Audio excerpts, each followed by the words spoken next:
太子让爷去调停邱家跟贺家的矛盾，这又是一桩得罪人的苦差事啊！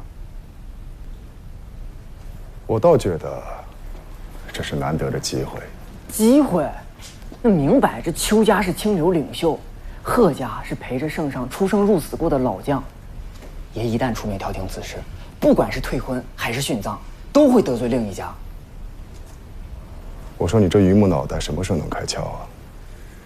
如今我们想把劈柴出的势力渗透入军中，清查贪腐，少不了贺家的支持。我还正愁贺家次日公告不买我账呢，得罪邱家不过是被天下文人多骂几句。可是眼下，我们必须得到贺家的支持。那真是可惜了邱家的小娘子啊！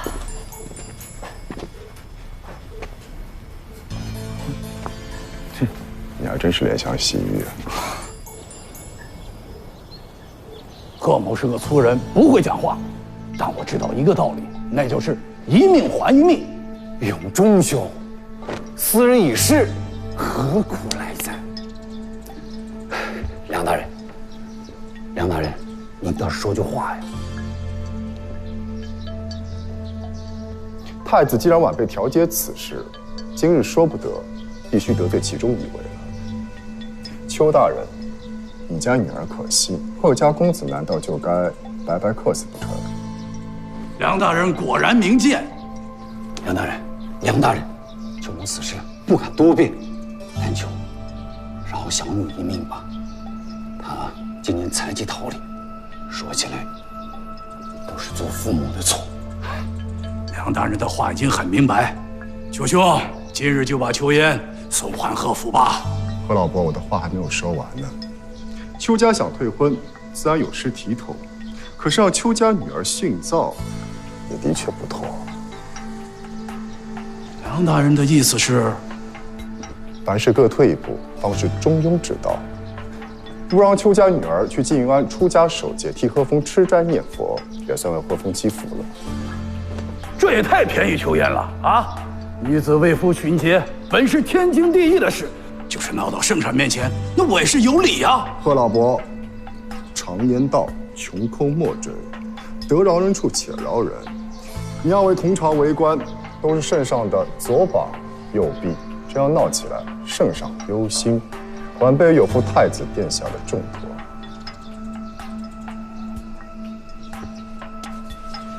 永忠兄，谢梁大人。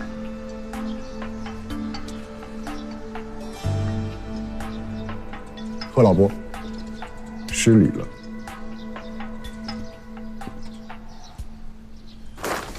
爷，我没明白您为何突然改了主意。方才贺老将军离开的时候，脸色难看不得了。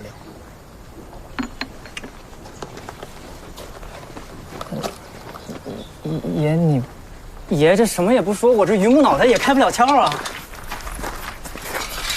还记得6年前我们在越州救下的那个小女孩吗？把小丫头给我绑了，回头卖给人牙子。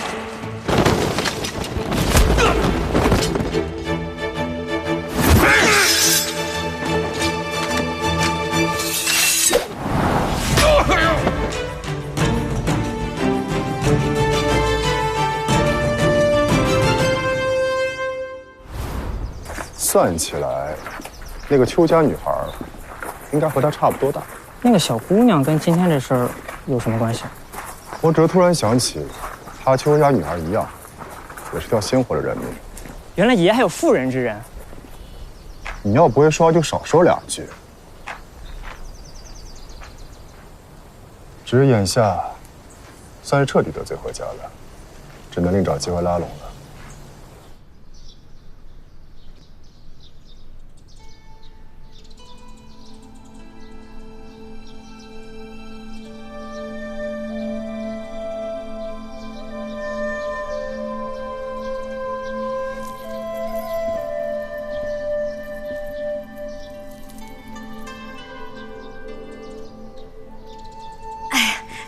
这缙云庵也好啊，这缙云庵是专门接收为夫守节女子的，这莹儿在里头也不寂寞啊。柳姨娘，你下去。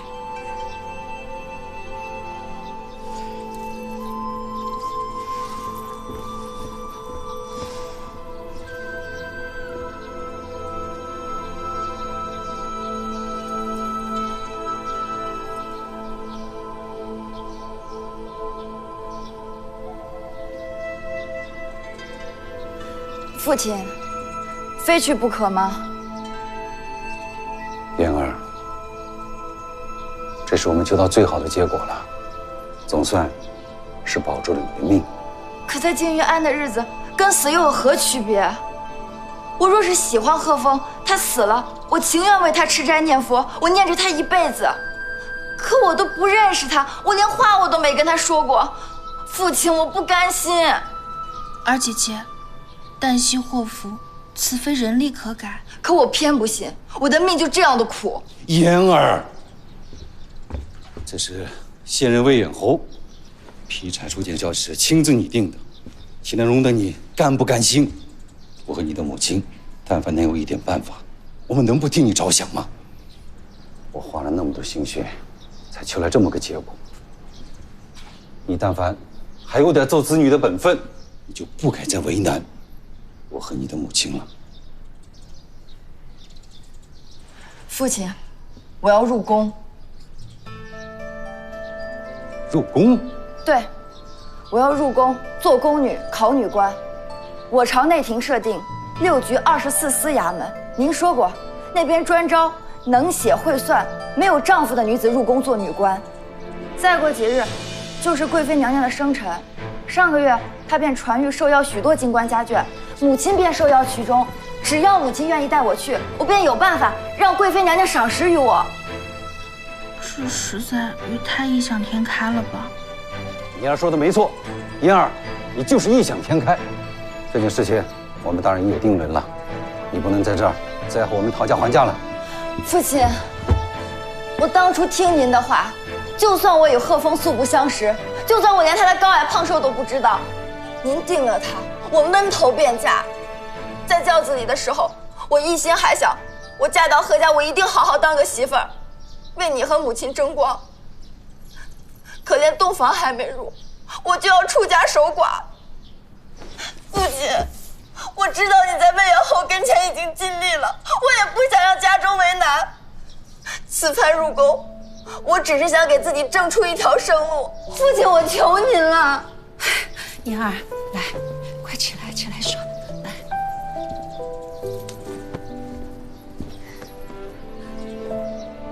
二爷，你就让嫣儿去拼一把吧。